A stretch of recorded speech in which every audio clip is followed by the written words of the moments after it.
प्रश्न है, एक व्यक्ति स्थिर पानी में 7.5 किलोमीटर प्रति घंटे की गति से नौका चला सकता है। उसे पता चलता है कि उसे नदी के विरुद्ध जाने में उसकी धारा के साथ जाने से दुगुना समय लगता है। तदनुसार नदी की धारा की गति ज्ञात कीजिए।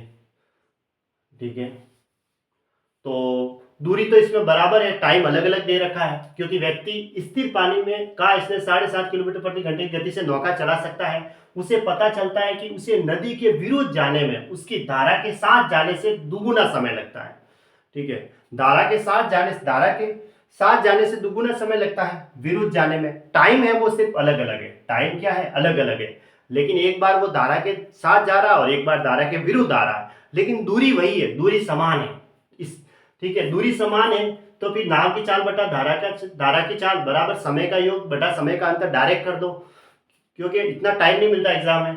तो नदी की गति पूछी है इसने डायरेक्ट। स्थिर पानी में देखो ऊपर आती है नाव की चाल, अब दे रखा है स्थिर पानी में इतने गति दे रखी है 7.5 किलोमीटर प्रति घंटे की गति से, तो इसको ऐसे लिख दो 7 दूनी 14 और 1 15/2 बटा नदी की धारा की गति मैंने x ले ली। अब समय का योग करना है, समय अलग अलग होता है, दूरी समान होगी तो इधर समय अलग अलग होता है भाई, एक बार धारा के साथ गया एक बार धारा के विरुद्ध आया, लेकिन दूरी तो बराबर थी, लेकिन टाइम तो अलग अलग लगा ना, तो टाइम अलग अलग लगता है, तो समय का एक बार योग कर दो 2 और 1 और एक बार 2 - 1 कर दो ऐसे।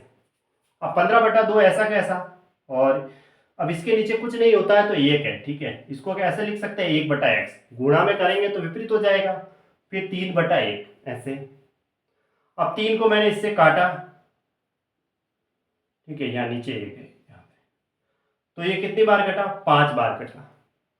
5/2 ये x गुणा में चला जाएगा, यानी कि x बराबर क्या आया 5/2, यानी कि x बराबर क्या हुआ 2.5, तो 2.5 किलोमीटर प्रति घंटा इसका आंसर हो गया।